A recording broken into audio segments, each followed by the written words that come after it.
I would request Dr. Medha to kindly proceed. Yes, ma'am.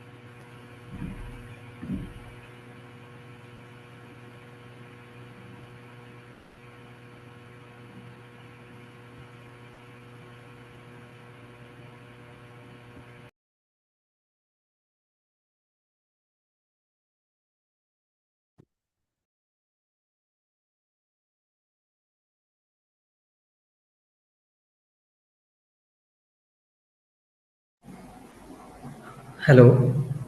Uh, Hello, ma'am. Is it good to go now?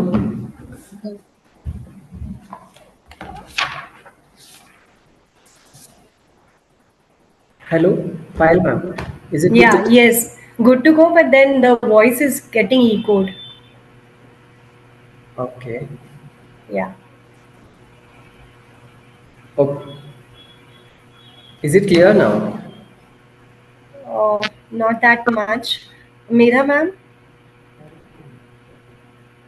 are you able to see the now it's clear. Now it's absolutely clear. Okay.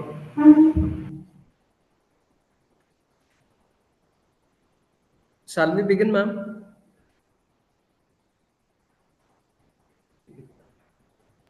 I think we should start Yes, now. please. Yes. Yeah.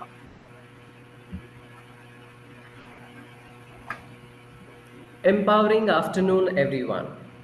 A warm and heartfelt welcome to all the dignitaries, respected speaker, organizers, and dear participants joining us today for this insightful webinar on work-life balance, organized by APTI Women's Forum, Maharashtra State Branch in association with Prabodhan Shikshan Prasarak Sanstha's Indira Institute of Pharmacy, Sadavali.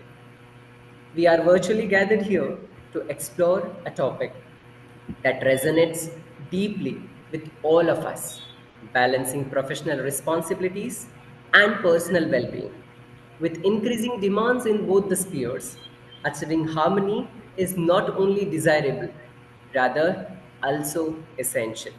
Let us begin today's session on a positive and empowering note.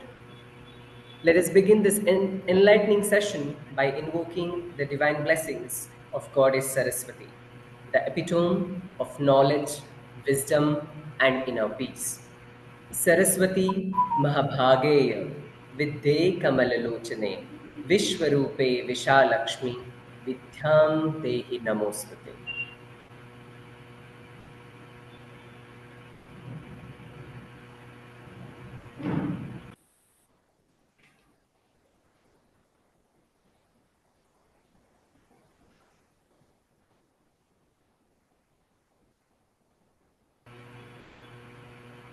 Hello. या कुन्देन्दुतुषारहारधवला या शुभ्रवस्त्रवृता या नीलाम्बरदण्डवण्डितकरा या श्वेतपद्मासना या ब्रह्माच्युतशङ्कर प्रभृतिभिः देवैः सदा वन्दिता नामा पातु Saraswati Bhagwati निःशेषजाड्यापहा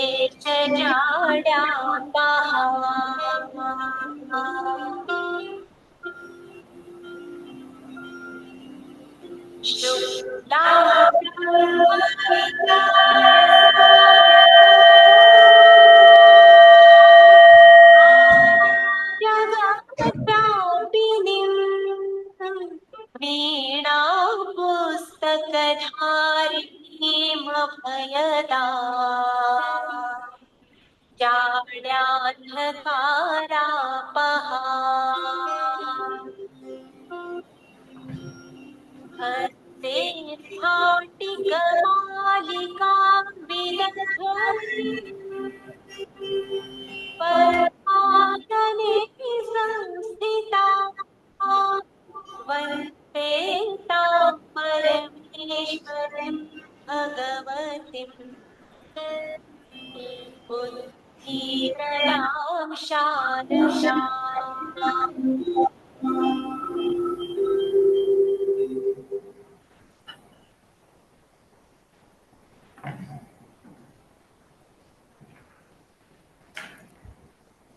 To commence the proceedings, I would now like to invite Dr. Payal Dande ma'am, an active member of APTI's Women Forum and a dynamic personality, to deliver the welcome address and set the tone of today's event.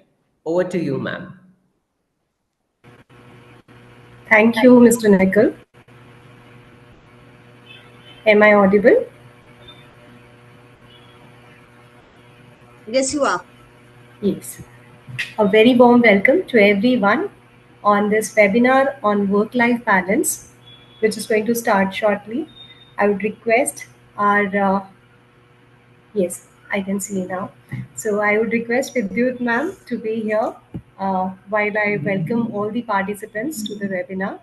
I would also like to introduce over here Dr. Rakesh Somani sir, who is the state president of Maharashtra State APTI. Apart from being the president of Maharashtra State APTI, he is the principal and professor of D.Y. Patil University School of Pharmacy, Navi Mumbai since 2019. He is also the president of the Center of Association of Community Pharmacists of India for the Western region, which involves Rajasthan, Gujarat, Maharashtra, and Goa states. He has completed his PhD in synthetic chemistry and has been involved in teaching and research since last 23 years. He has more than 50 peer-reviewed research publications to his credit. His major research include heterocyclic chemistry, green chemistry, and drug designing in cancer and tuberculosis treatment. He has established research collaboration with various national and international organizations such as National Institute of Health USA, CTRI Lucknow, OIDD Program USA, Rega Institute Belgium, and many more. His one-off research publication was awarded as the Best Research Paper Award in 2014. He is the recipient of Emerging Principal of the Year during first Global Pharma Summit in 2019. He also bagged Sri K.V. Subramaniam Memorial Award by Higher Education Forum on September 2021. Besides, he also have got Hema Shri Award in 2021. He has also been the recipient of Inspiring Education Hero Award in 2023 by Study and Learn.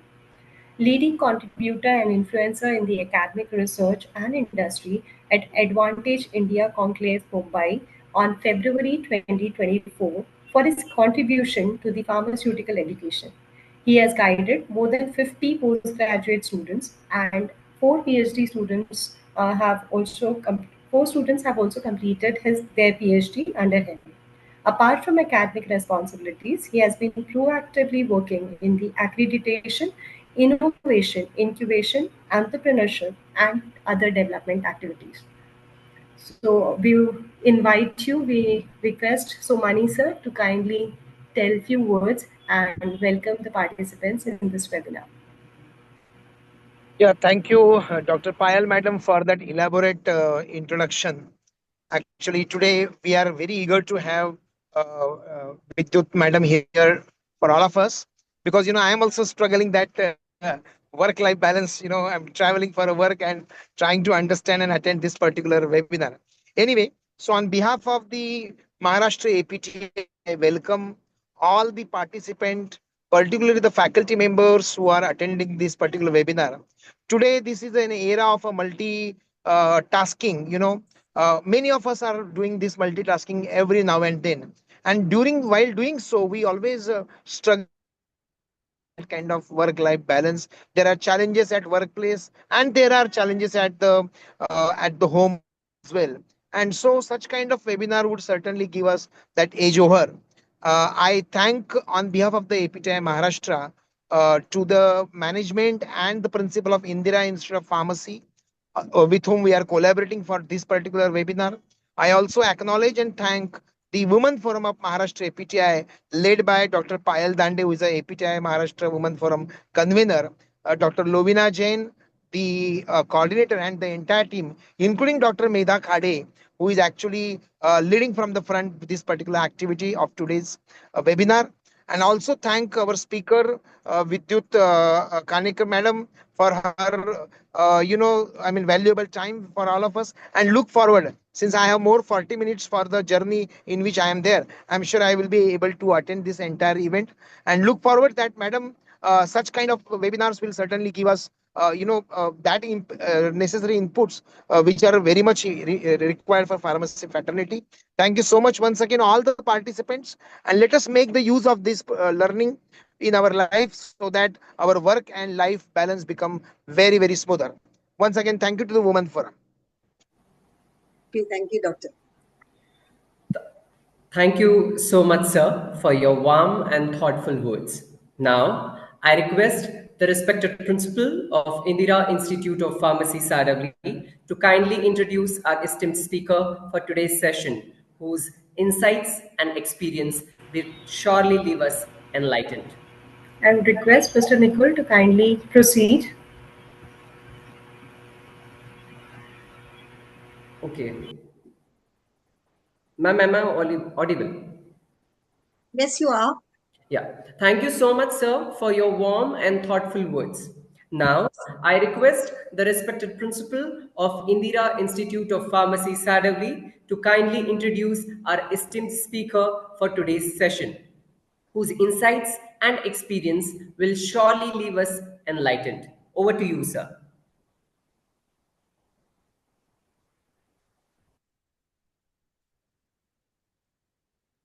Thank you, Nikul. A very warm good evening to one and all. It's my pride and privilege to introduce our today's speaker, Ms. Vidyut Kanikar ma'am, on behalf of our Indira Institute of Pharmacy and APTI Maharashtra State Branch Women's Forum. It gives me a pride, privilege, and pleasure to introduce the today's speaker. Ms. Vidyut Kanikar ma'am is a postgraduate in pharmacy with 30 years of experience in medico marketing and head of training of renowned pharmaceutical company USV Private Limited. Her experience and expertise in modifying belief mind scripts of people so that they can achieve their goals. She believes the only way to ensure the behavioral change is to make the trainees believe in self-empowerment. For this, she has launched her own company, Mindscripts, in May 2023. She is a certified counselor in rational emotive behavioral therapy, which is abbreviated as REBT, which was founded by Albert Ellis. Using this time therapy, Madam has conducted several sessions of REBT for corporates and hospitals to change the beliefs and behaviors of people who experienced distress and poor coping behaviors resulting in loss of confidence. She believes in using REBT for all her training interventions to change the faculty thinking, their pattern, their beliefs or mindsets that limit useful actions to practical scripts that get people to own new skills and adapt new knowledge. Madam has trained more than 10,000 medical representatives, 500 plus frontline managers in a 15-year career span as a head of training in charge. She has also counseled more than 150 employees during the COVID-19 pandemic and continues to do the same, especially in those having low self-esteem relationship, their issues and moods distress. She also conducted one-to-one counseling sessions for more than 150 counselors based on REBT in managing the performance stress, stage fear, corporate stress, relationship conflicts, marital and post-marital stress.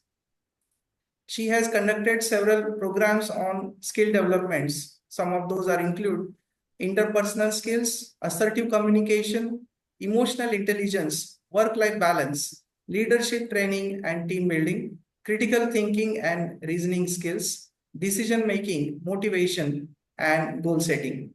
With this brief introduction, once again, I welcome you, ma'am, and I request Thank you. to start with your session. Thank you so much, Dr. Khade. Good afternoon to all of you. Thank you so much, Dr. Payal Dande, Dr. Rakesh Chamani, for considering me and giving me this privilege to interact with academia, pharmacy teachers, pharmacy students, and pharmacists. And why I say so? Because, by profession and by foundation, I'm a pharmacist. Then training and development has been my passion. And counseling is my calling.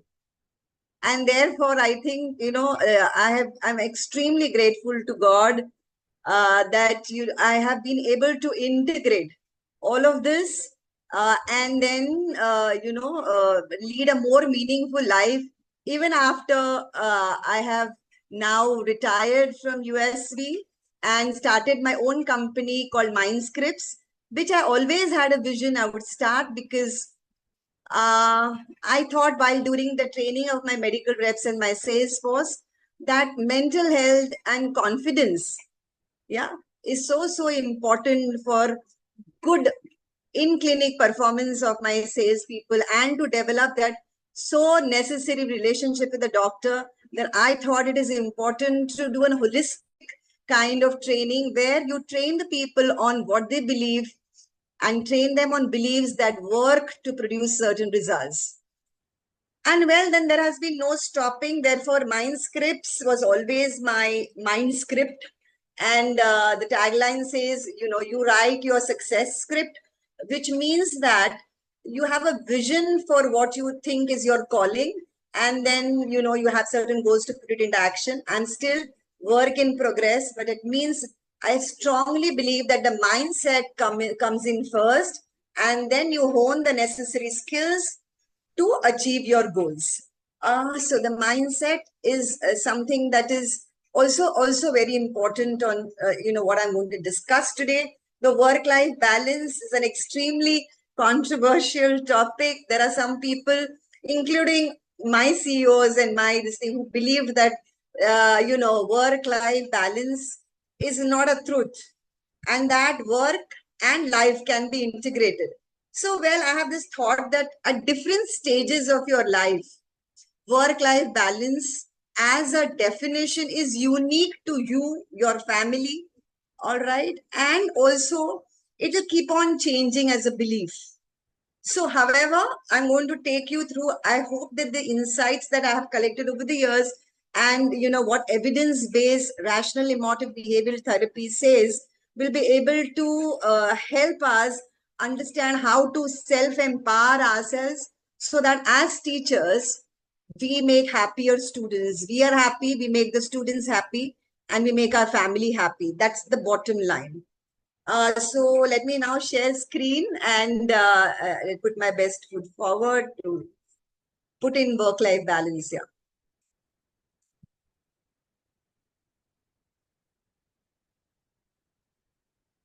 I hope you can see this. I'm sharing it. Can you all see this? Yes, ma'am. So that's Mindscripts. I say your script for success. Same way I say your script for work-life balance. Your script, and when I mean script, I mean your mental script. What is the story that you are telling yourself for your work-life balance, which is so unique to you? It may not be the same script for somebody else. All right. So I'm going to just discuss the practical approach to work-life balance and how the theory of work-life balance in your life can be translated into practice. So we start with a simple definition. We say that work-life balance refers to the ability of an individual to balance and prioritize his work and his non-work, which means his personal life.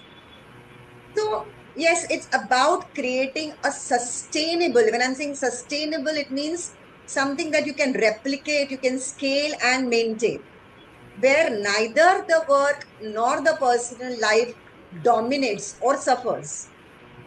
And this leads to reduced stress and increased satisfaction in both the personal and the work front. They say, as it is said, and there's a famous quote on work-life balance, never get so busy making a living that you forget to make a life. And it is the key is not to prioritize what's on schedule, but to schedule your priorities. Stephen Covey said that. To this, I want to, am I audible? This Yes, yes, ma'am. Yes. So to this, I would like to tell you a story to start with. It's about a professor who wanted to metaphorically explain work-life balance to his students. So he has an empty jar put in front of the students on a table. He keeps an empty jar, and he has on the side, he has rocks, he has pebbles, he has sand, and he has water. All right. So he fills the empty jar with rocks first. And then he asks the students, and he fills it to the brim and to the top. He asks the students, is this jar full or full? What do you think? Student says, yes, it is full. Then he says, no, it's got some space for pebbles. So he'll put in those round pebbles, and the pebbles find the place in between the rocks, right? And then he asks, is this full now? The student says, yes, it is. So the next thing he does is he puts in sand. And the sand being sand, it also finds its way in between the rock and the pebbles, right? And, now he'll ask the students, is it full? They said, of course, sir, it is. And finally, he puts in the water, and then the jar is now full. And then he explains to the student metaphorically that, friends, students, this is the jar of your life. The rocks are symbolic of the most important priority in your life, the most important thing in your life, which is you, your purpose, which drives you.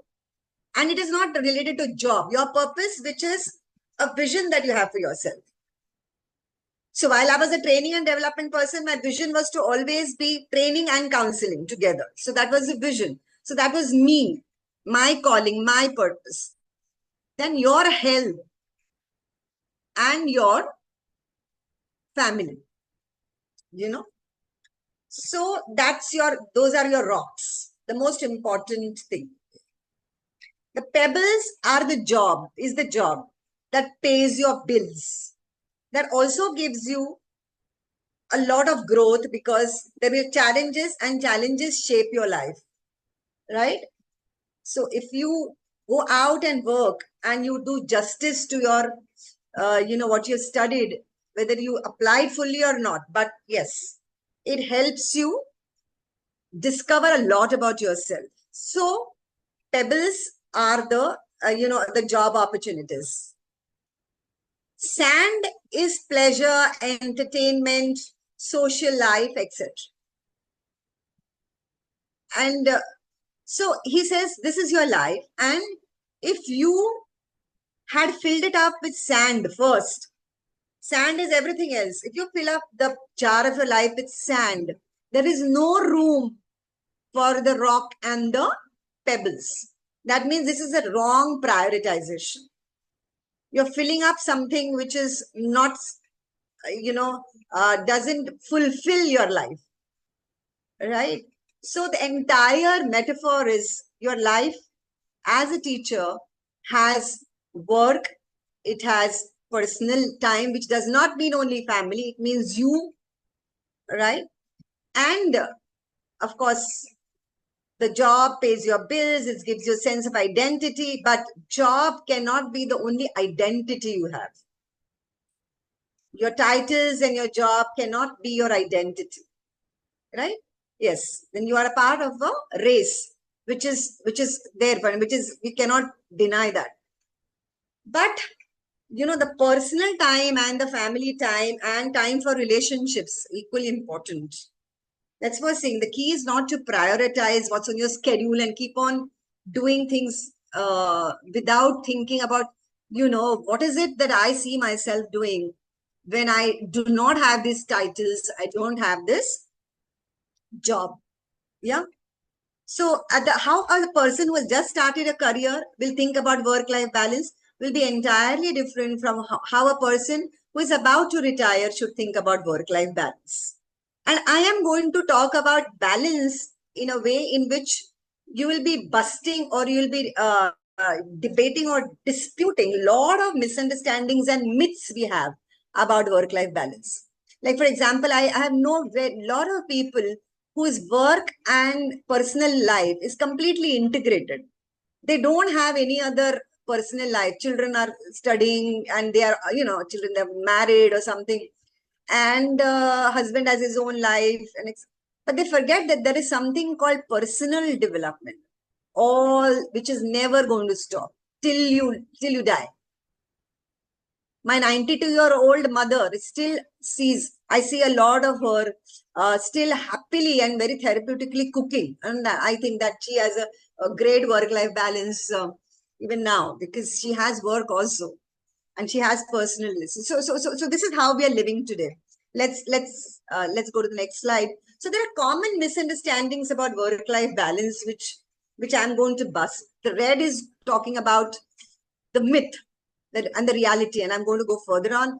Work-life balance means equal. This is a myth, that it is equal time for work and say no. It is like, we all know that it cannot be a 50-50 split. It's out of question. Then if I love my job, I don't need work-life balance. Many people have these misunderstandings. Mera job hi mera sab kuch hai. I love my job and therefore this is life for me. Mera personal life nahi hai. I don't have a good personal life, but so what? I have a job and that's my life. This is another myth. Second, then is passion for work. Yes, so then is achieving work-life balance means never working beyond office hours. वो भी दूसरा end, one end of the spectrum, saying that, work-life balance means I must leave at 5:30, because every day, all the time, because otherwise there is no balance in my life. No, you cannot, because there are times when you have to stretch. But extra work is necessary, stretching yourself is necessary. However, it cannot become a habit. All the time you have this extra work that you have to this thing. The work-life balance is also not about reducing work hours. No. In the reduced work hours, it is about managing your, actually work-life balance means managing your energy and managing your inability to cope up, both at work and at your place, at your home. It is just not about time management. So the myth is, it's like reduce the work hours and we are fine. No. I've seen people with reduced work hours, less work people are also miserable. They don't have work that is satisfying them. So less work can also be very miserable. Yeah. So why is work-life balance necessary for teachers? Because it's a very simple answer to this. Because if you want teachers with a balance of work and life, then they will make students who also are emotionally healthy. So I say that work-life balance as a concept, if it's understood, is unique to the teachers. If they feel balanced in their mind, then they are going to be happy. And the goal is to achieve their happiness and the satisfaction, which will be reflected in their daily interactions with their peers, with the other teachers, with the students. It will be seen. And a teacher who is suffering because she is not able to cope up with the work-life balance, she or he will also be seen as somebody who is unable to cope up, because there will be unnecessary vent to the students and the students will notice it. So therefore, it is crucial to balance this mental and physical health. It is crucial to balance your teaching activities, your research, your academic activities, your administrative activities. And there's so many things, because I've been a lecturer for 10 years in a pharmacy college. I know the kind of thing was talked about with workload, with sudden duties of supervision, with paper correction, etc., etc. And yes, so emotionally healthy teachers have better personal and professional relationships. This is also a very, very important aspect, friends, because relationships only happen if your relationship with yourself is healthy mentally. If you have a healthy relationship yourself, you have healthy relationships with everyone, personal or professional. Am I good with the speed, or should I increase the speed? This is all right. This is all right, ma'am. So, friends, is also another thing that I want to discuss. So, we have got to the work-life balance, and now we go to what are the common stressors, I'm saying challenges that disrupt the work-life balance. The common stressors could be student-related pressures, academic, and sometimes behavioral. And then there's excessive workload sometimes, there's curriculum quality requirements, sudden urgent tasks, scientific research and academic activities. This is on one front of work, and then there is the other front where you could be having elderly parents requiring caregiving, could be that some parent is not well, similarly children demanding their attention, then your relationship with, how good it is with your, is it supportive or is disruptive with your spouse, with your in-laws? All of this could be a stressor for you and could lead to stress. Now, I'm going to quickly, you all are teachers, pharmacy teachers, so you know what stress is, but still let us reiterate it. Stress is a normal psychophysiological response to challenges. Why is it normal? Yes, because there's any change, anything that increases demand on us mentally, adrenaline is released, and there is a need now to cope up with that challenge. So if the mind says I can't, immediately the mind has understood it as I can't, and then there'll be more negative feelings, there'll be perceived stress. So work. So stress gives rise to anxiety. Say anxiety could be good and anxiety could be bad. And when I'm saying good anxiety drives you to achieve your goals. Good anxiety always drives you. It is the anxiety reaching disproportionate levels where the adrenaline has shot up and you feel, you perceive that you are not capable of handling this. That is when it is converted into stress. So what is the workplace stress? Yes, it's the response people have when work demands and pressures exceed that, let me underline the word, perceived ability to cope up. I can't cope up is what the mind is telling. It's a workplace. A personal stress, it is the perceived. Perceived may not be real. It is how the mind is speaking to you. And so the perceived inability to cope up with relationship, demands of husband, wife, in-laws, children, could be financial demands, social demands, and your own self-care needs. You're not able to cope up because of various factors that leads to stress overall, which means the adrenaline is flowing, leading to some health issues, leading to an increase in, blood pressure, etc., etc. So it leads to negative emotions. The very common negative emotions, anxiety, anger, which is seen as irritable. You quickly get irritated when somebody asks a question. Very, very small things make you angry. That's frustration, despair, sadness, and doubting your own ability to do anything. So that's called learned helplessness, which means that my situation is going to remain like this only. I'm never being going to be able to cope up. I'm always going to suffer. This is the negative emotion that one's experience when there is a stressor or when there is inability to cope up. So this was it. This is it. And I'm not going to speak anything more about stress. Everybody knows it.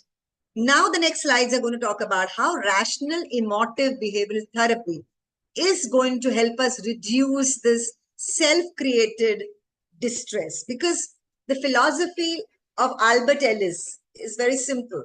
It helps her to cope up with stress, and it says, are you able to see this? It says that a group of, who experience stress, because people experience, let me say this to you. People experience stress. Why? because of their core beliefs. What are beliefs? Beliefs are something that you tell yourself is the truth for you.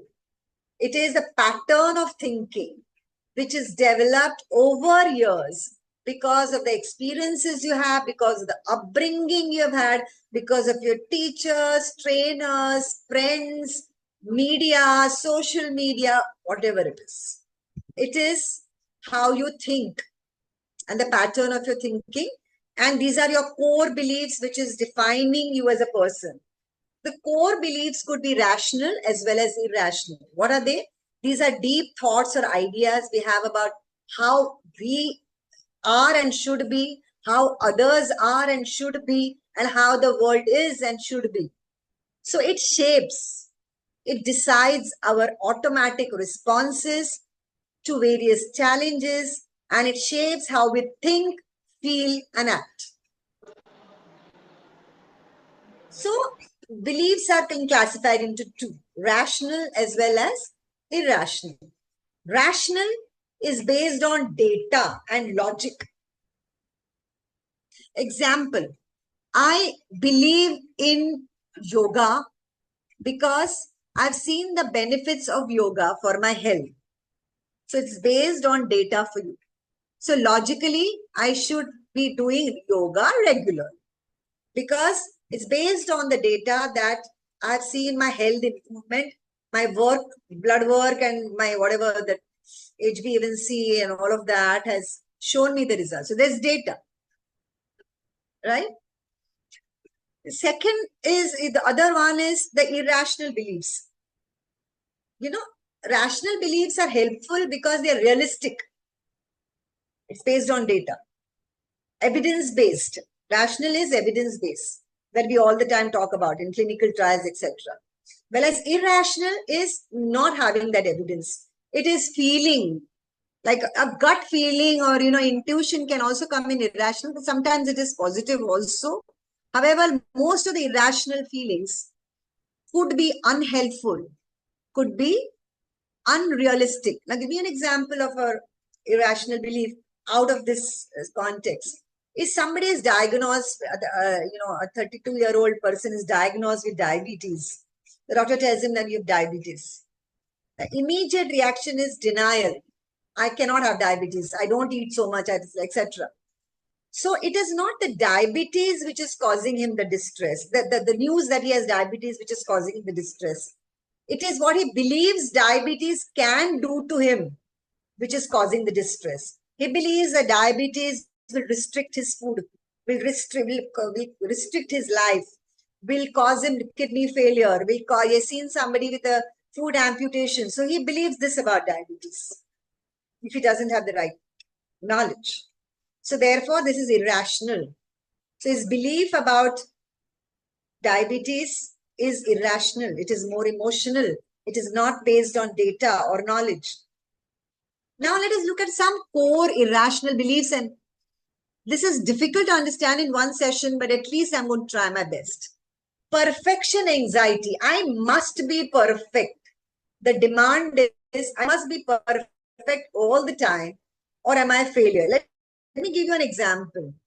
Sometimes women have this thing, and also in our society, from childhood, it's been said, Arey, you are a woman, you must do better than this. You should be a multitasker. What is going to happen when the marriage demand falls on you?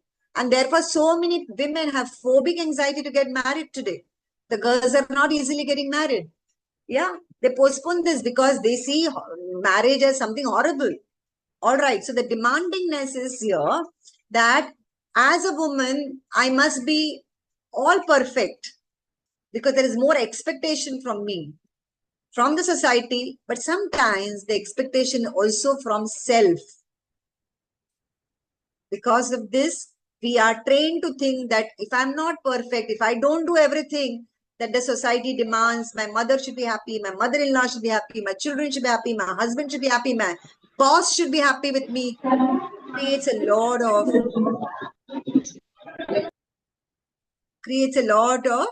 a demand on self. So this is irrational, leading to more emotions, right? This is irrational core belief. I must be perfect is a core belief that gives a lot of, negative emotions. Okay, somebody, I think has put on, can you mute it? The second one is that sometimes there is a lot of awfulization, which I mean say terribilization. People don't stop at just data. They awfulize things. Now, what do I mean by that? For anything that happens, they'll make it like, oh, this is terrible, this is horrible, I can't stand it. Or they say this world is completely unfair. People are becoming so negative. People don't help. This one has been jealous of me. That one is not happy with me. He's purposely troubling me. All of these negative thoughts. And the person starts suffering. The core belief is, again, awfulizing, which means that exaggerating and not being able to tolerate something that is actually tolerable. But the mind tells, no, this is not something I can tolerate. No, I can't tolerate this. I am given more workload. I am given this. No, I can't tolerate this. I think it's awful. It's terrible. Like in COVID times, we had awfulization quite a bit. Many people actually had COVID because of the anxiety of having COVID and nobody to look after. The ability to cope up with the demand of being alone and with COVID was terrible. I used to listen to a lot of news. All right. The next is, I can't stand getting criticized. There are a lot of people whose relationship suffers because they immediately jump to the conclusion that if I am criticized, this person doesn't love me. If this person doesn't love me, that means there may be other people who don't love me. These other people don't love me. That means this is awful. I can't stand it. That means I am not a good person. So these are all core irrational beliefs. I hope you're getting this. It's not easy to get, but I am trying to say all those beliefs in which there is less logic, less evidence, and exaggerated overfeeling, overthinking, overreacting comes in this class. So this is the ABC framework of REBT. Very, very important, friends, that this is the basis of how to self-help yourself. All of us have activating events or triggers or stressors. Like I just explained to you in the first slide, that workload, the behaviors of students, the behaviors of people in authority, it could be anything, or your own husband or mother-in-law or anybody, that can be a trigger. Who their behaviors towards us, what they've spoken to us, what they've said, can be the activating event or the trigger. Yeah. Now that's A. Now your beliefs could be irrational or rational, and the consequences that you're experiencing because somebody gave you, like you're thinking this is not something that I can tolerate, could be emotional. It could be anger. These are all feelings, emotions, anger, resentment, fears, all the negative emotions. And behavioral. Behavioral can be either the person avoids that person, the person who has triggered his emotions completely, or there is too much of anger and aggression. So friends, this is the basis. REBT says, Rational Emotive Behavioral Therapy says that it is not the trigger that is causing the distress. It is what we believe about the trigger that causes the distress. And I'm going to give you examples. So I'm repeating, A are activating events or triggers. All of us have them daily. Some trigger, some activating event happens. Somebody behaves the way we wouldn't like it, maybe public, maybe at work, maybe at home.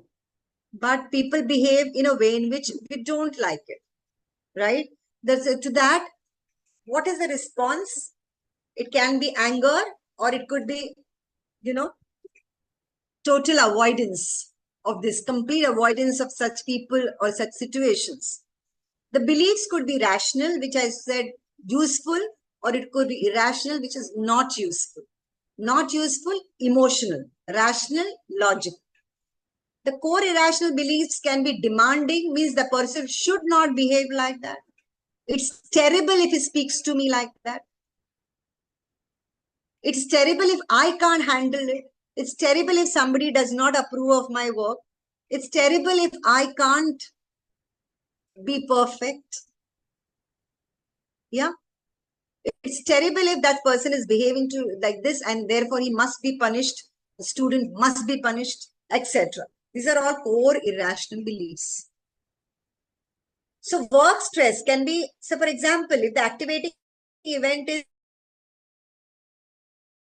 there is a sudden increase in admin work like trading, or there is no time for self-care, and the belief if it is awfulization, then the consequence can be emotion. Oh, this is unbearable. I just can't take this anymore. My life is getting ruined. ये मेरे को होगा ही नहीं है. I just can't stand it यार. बहुत ज़्यादा होगा. So this is the emotion the person experiences, and the behavior can be an angry outburst, an avoidance of an aggression. Again, I'm repeating, it is not the B causing the C. It is the B causing the C. It is not the A. So it's not the trigger. It's the belief about A. Now, so to summarize this, I'll say, everything is happening inside us. And we blame external circumstances for what is happening within us. We need to take emotional responsibility of our emotions. We need to take responsibility of our emotions, because it is what we think about the activating events or what we think about outside factors which is responsible for our distress. So if people are thinking more about factors which they can't control, they will have an exaggerated sense of distress. If they focus on things that can be controlled, things will be very different. Let's see how we can dispute this belief. So how can we dispute? Dispute is challenge this irrational belief. First of all, you have to ask yourself, like in this case, I can't handle this administrative turn. Is this belief logical? Is grading or admin work so unbearable? Is it so unpleasant? Or have I exaggerated it? A perspective shift, which means a rational framework. If you go to that, haven't I managed heavy workload earlier? Have I? I have. An alternative view. Can I break this into some manageable steps? Can I compartmentalize? Can I delegate some of it? Can I reduce my home part to my husband and say, this work has come up, you please cooperate with me? Are there any ways of doing alternative ways instead of reacting so much? So RABT disputes irrational beliefs. I must be a perfect teacher. The rational belief is, I strive to be an effective teacher, not a perfect one. Because perfection is neurotic. It gives trouble. It is demanding. Whereas effectiveness is fulfilling and rational. Because if you see the student is doing well, or if the overall class is doing well, that means it gives you a feedback that you are doing a job without getting hassled, or you're happy with yourself. A good teacher, a happy teacher is a sign that she's working on herself, right?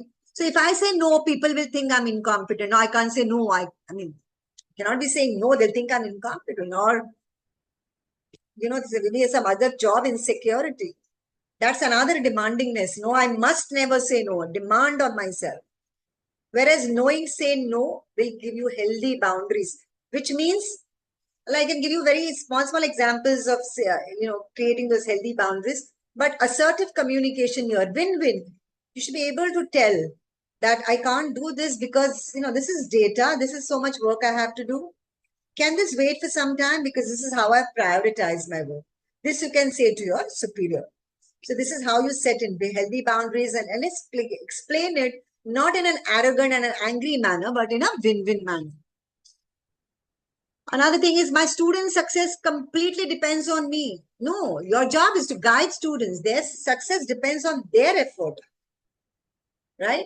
So irrational beliefs cause stress, and rational beliefs reduce the stress, because, see, it's very simple. You cannot go from negative emotions to positive.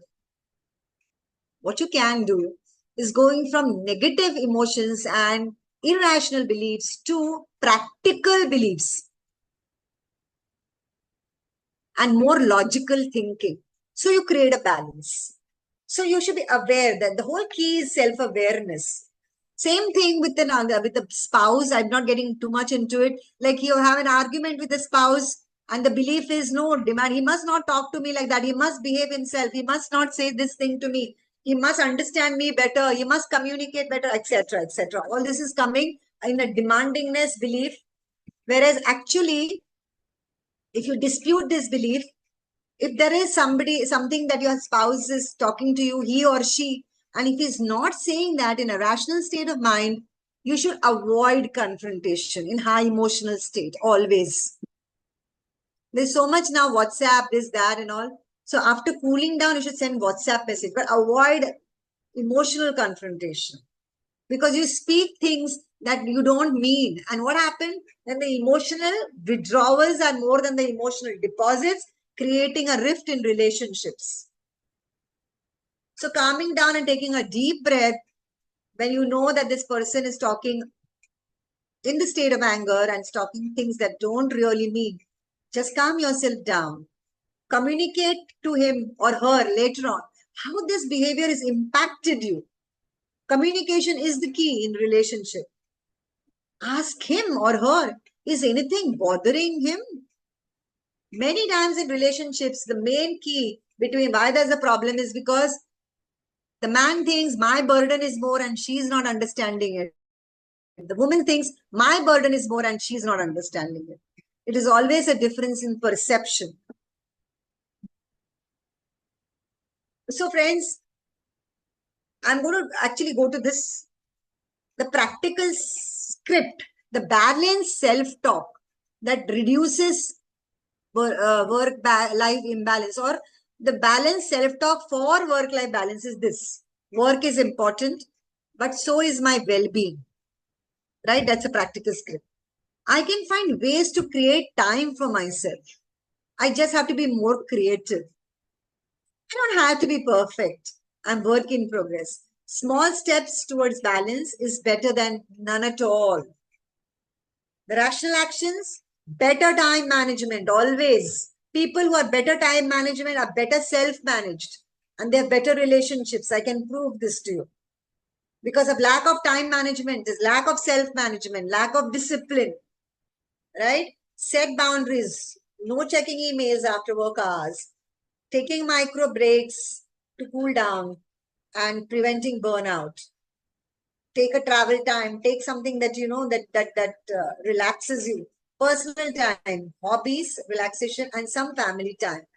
This sounds very, oh my God, how I do it. I just have 24 hours, of which 10 hours is in work. And then there is Narayan Murthy who says there's no work-life balance, who says just be like Modi, who is 70 hours per week.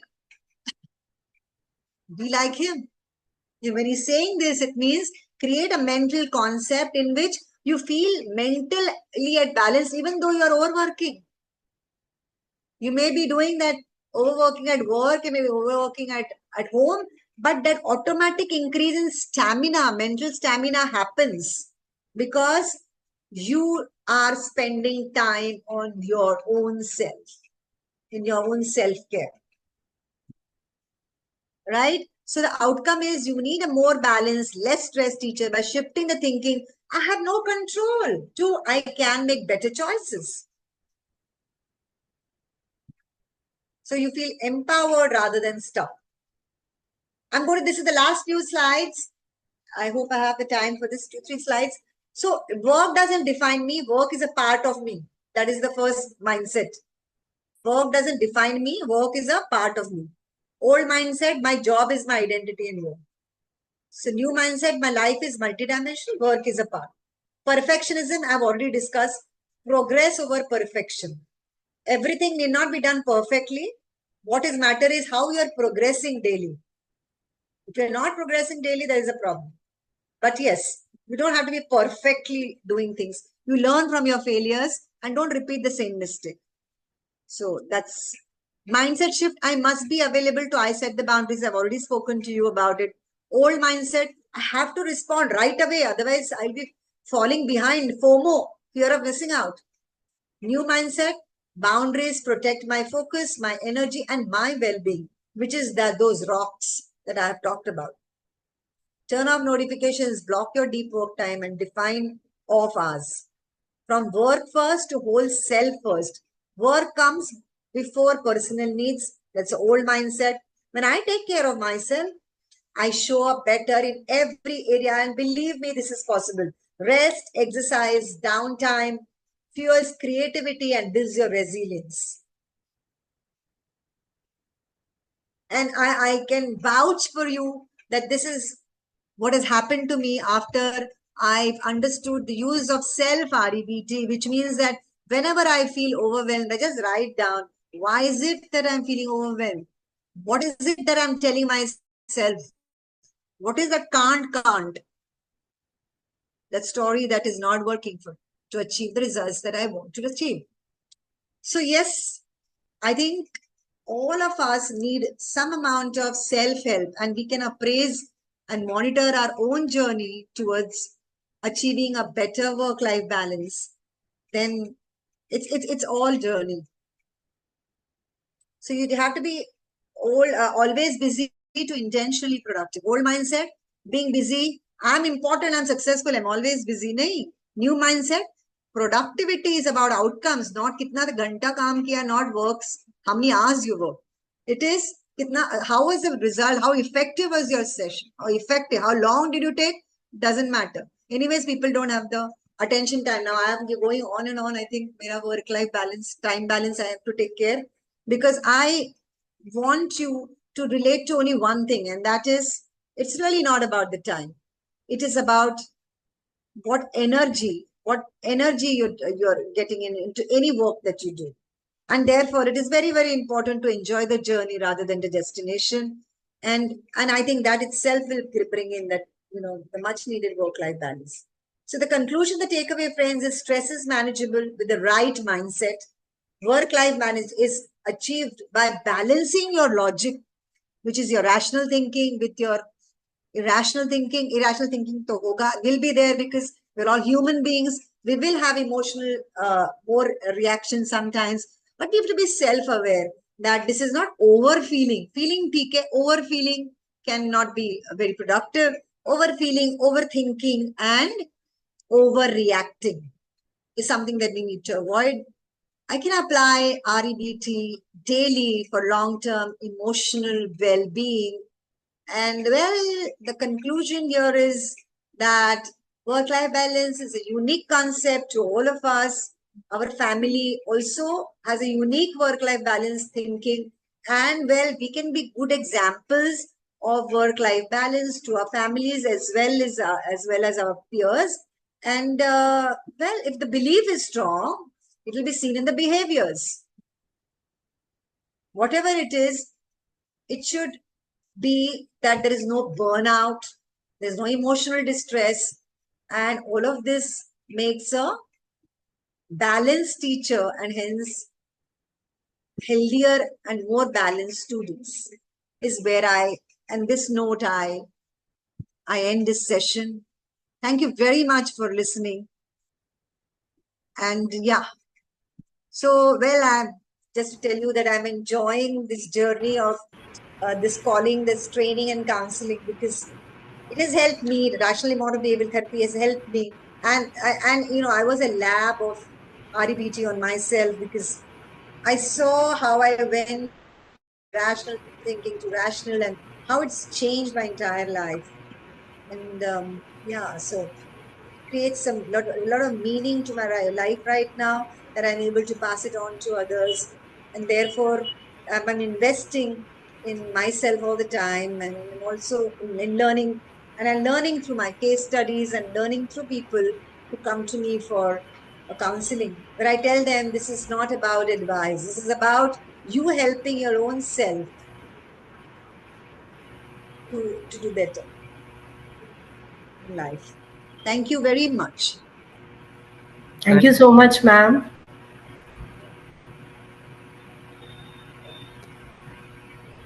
Thank you so much, ma'am, for a wonderful and such a thought-provoking session.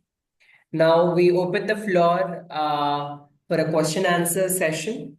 Dear participants, if you have any queries or thoughts you would like to share, kindly raise your hands or post them in the chat box.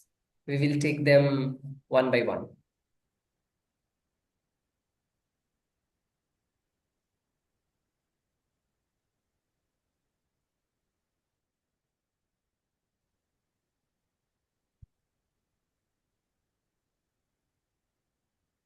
Okay. Ma'am, Yeah, I'll just see. how can teachers prioritize tasks when everything feels urgent to them? So there is this planning and prioritization matrix. I don't know whether you are aware of this. And there are quadrants, right?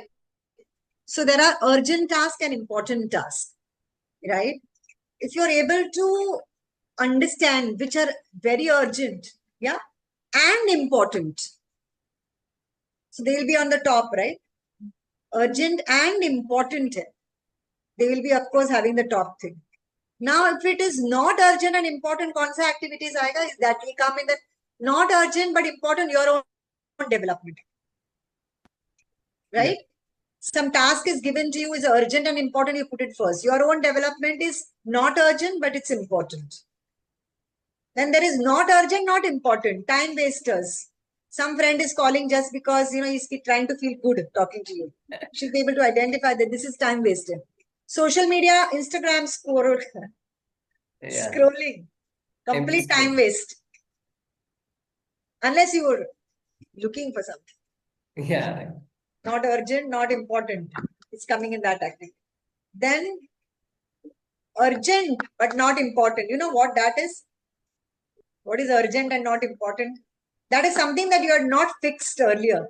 Like कुछ तो problem है laptop में या कुछ घर में कुछ some repair is there, no?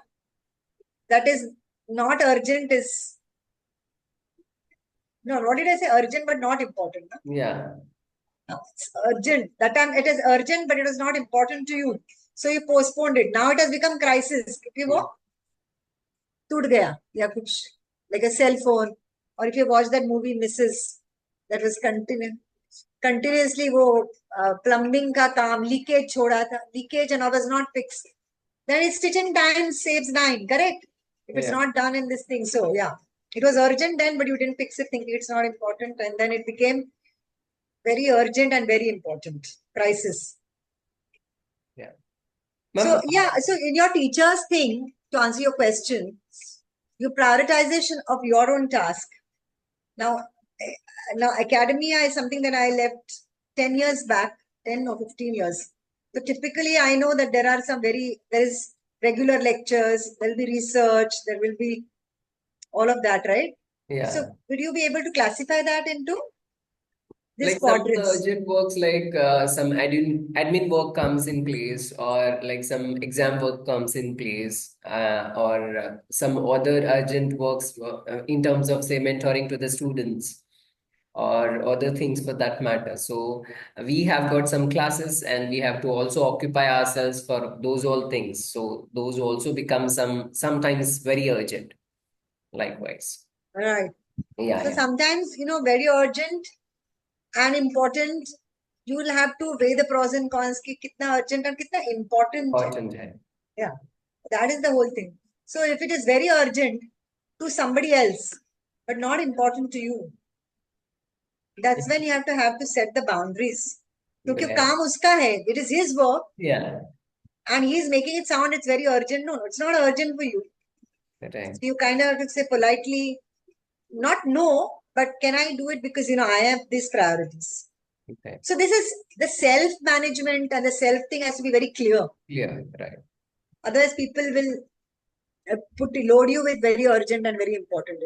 Right. It is your classification. It's your classification. Yeah. Ma'am, what daily practices which can support teachers mental well-being, like?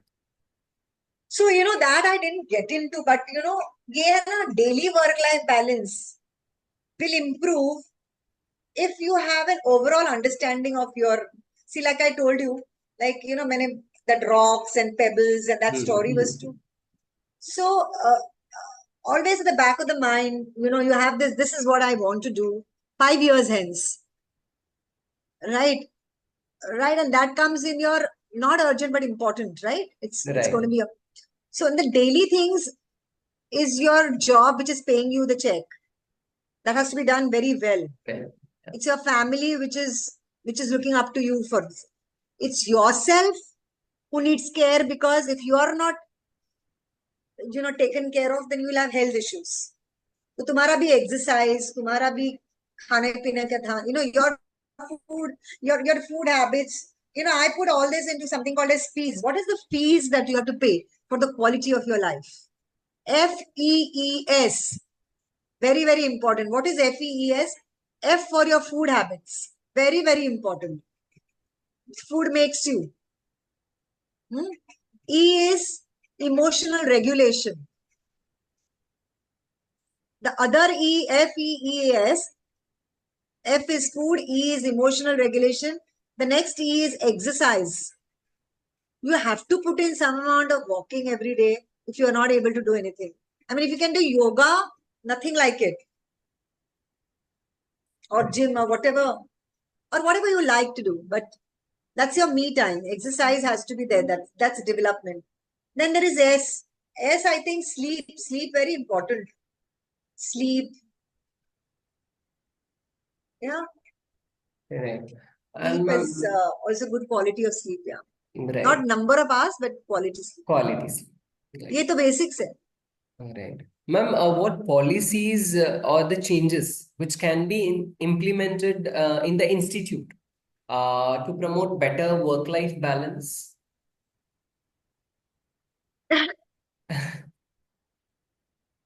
I'll have to think about that because I really don't know the existing policies, what can be changed. We'll need a whole session for that. Right.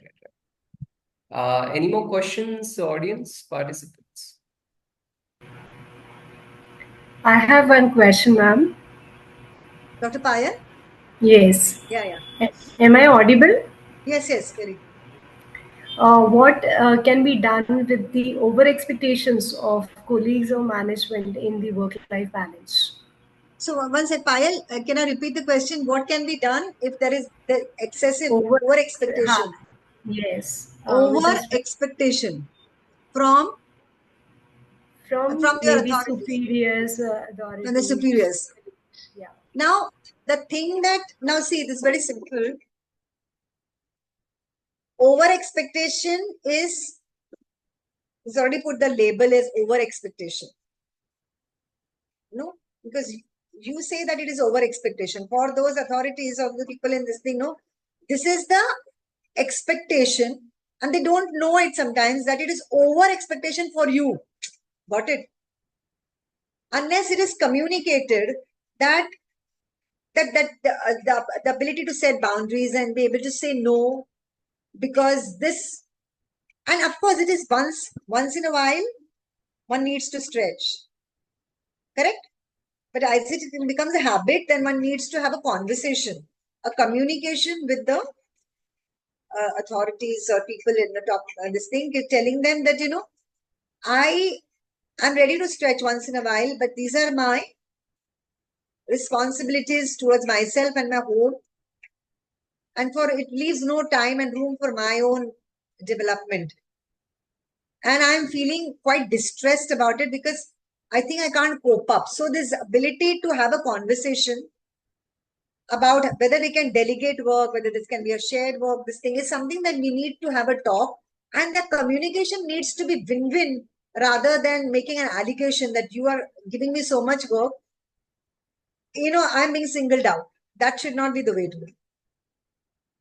That this is my problem is unique and I am ready to stretch, but however, I need some kind of support. I need some this thing elsewhere. Is something that we need to talk.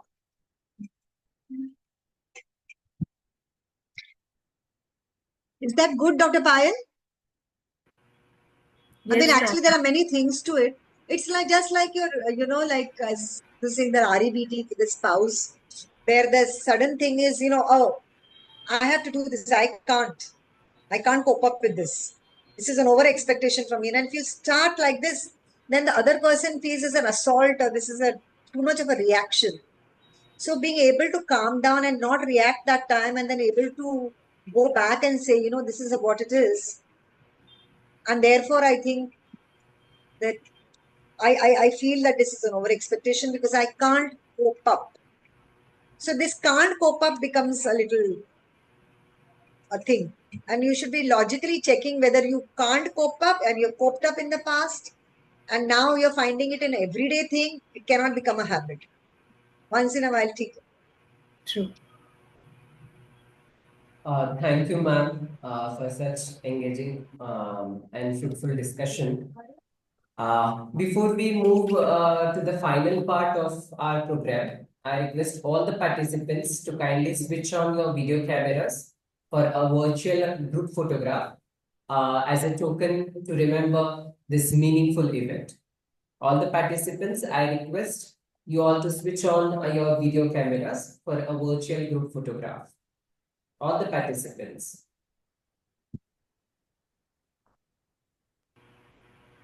They just allow them to switch on their cameras.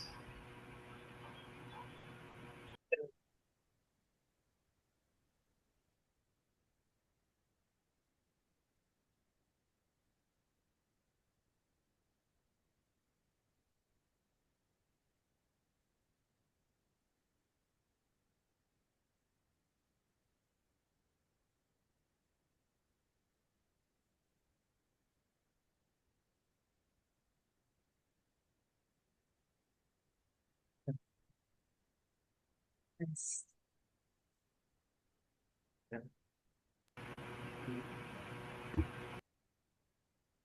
Uh, all the participants, thank you all for your beautiful smiles and active participation. All participants, please check the chat box, WhatsApp group, as well as your mail. You have got the feedback link, so please fill up the form.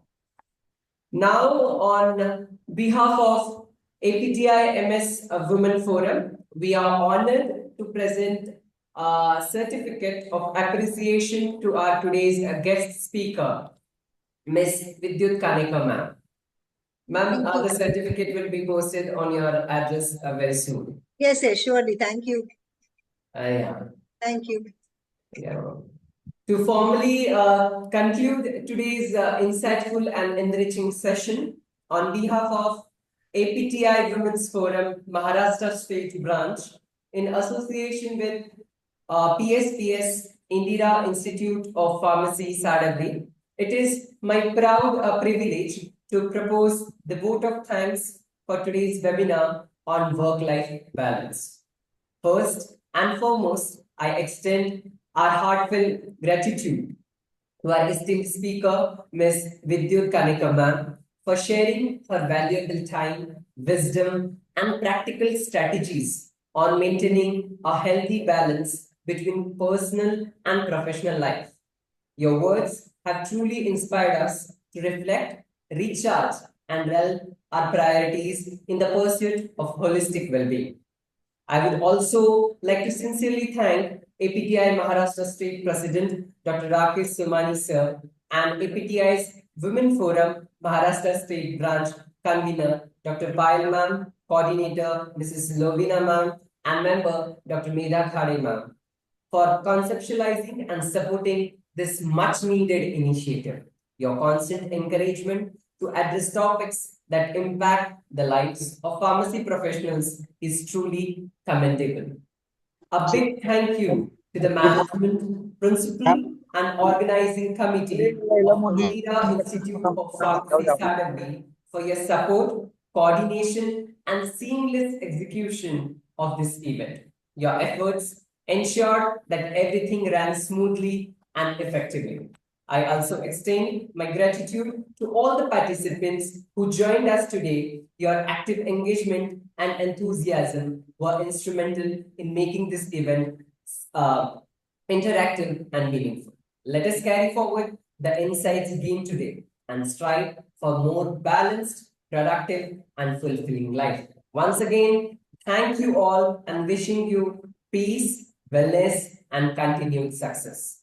Thank you once again, everyone. Stay safe, stay balanced, and have a wonderful day ahead. Thank you very much. Thank you so much, ma'am, for Thank you. conducting a wonderful session. Thank you once again. Thank you, you, Dr. Nicole, Kade. sir. Thank you, Payal. Thank you, Dr. Mukul, and Dr. Rakesh Somani. I am looking forward to more sessions like this because, yeah, I may have taken it a little fast, but I hope that rational emotive behavioral therapy and its use in reducing our distress is at least as a starter understood. It was perfectly time balanced, ma'am. Not Yeah, that is my main thing. yeah. Knowing the attention span, which is degrowing. And beside, we are getting a lot of compliments in the chat box as well from the participants who have liked the session, as well as they have said that it's going to be useful. It has increased their confidence. So we are very happy to have you, and we'll be looking forward to having you for more such sessions. So all these participants are from the college. Most From of them. Indira? Most of them, huh? Okay. They are from all over India, ma'am. Uh-huh. All right. So really, yeah, looking forward to the students as well, right? Teachers, students, and Ma'am, and pharmacists. surprisingly, usually what people thought that if it is APTI forum events, so only women have to join. But surprisingly, when we look at the registration, which was Yeah. 400, and many, even I think around 30 to 40% gents teachers were No, there. no, That that was, is a need of the hour. Because yes. when I do this thing, counseling, even in USB, when I did Women's Day pay, they told me, Madam, men told me, Madam, आता men empowerment चे दिवस आलेत. Yes, yes, definitely. And we should go hand in hand. Only Right, then it we should not can. be gender specific. According to me, even though there's number of counseling cases I see, I think it shouldn't be about the gender. Seriously, because men also need, it's about human empowerment. Yes. It's about human being becoming a human doing. And so, many aspects of how we have changed our thinking, especially in the field of how to relate to each other, connections and relationships. I think that has taken a big hit.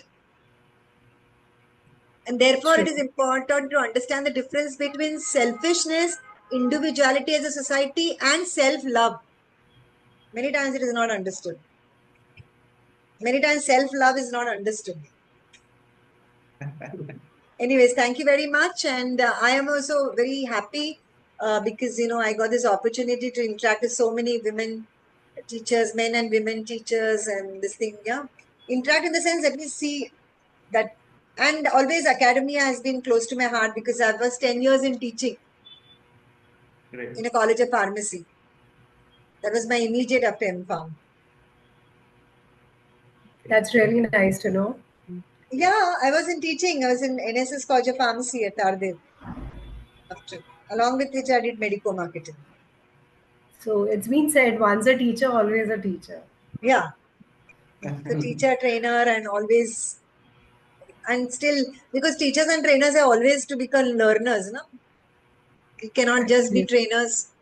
Yeah, so we are learning all our life, and we are very fortunate that we are that. Fortunate, grateful. Yes. I would request Medha ma'am to kindly shed light on the feedback form and its time limit.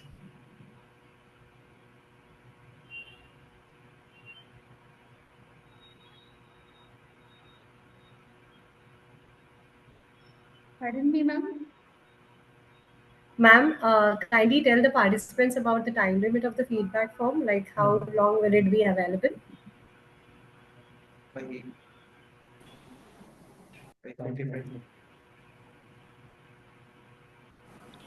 By 6 p.m. Okay.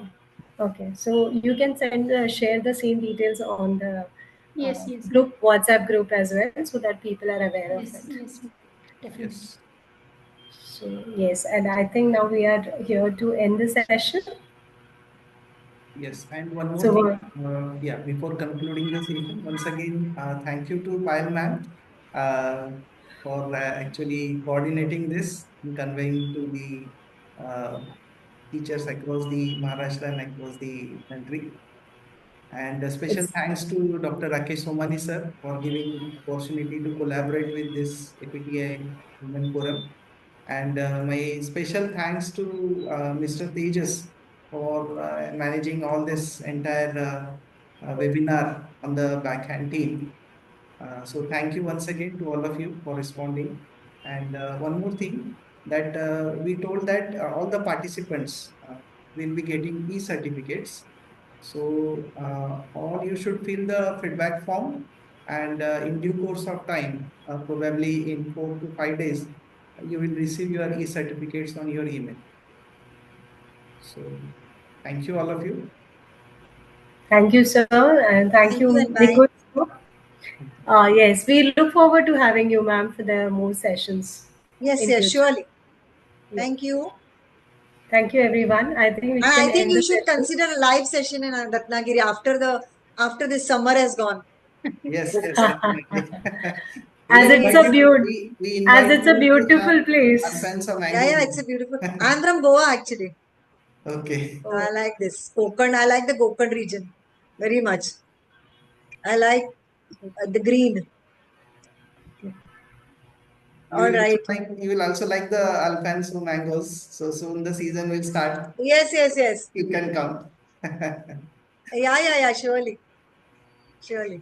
Thank you. Thank you all. And bye bye. Have a good evening. Have a good day. You too.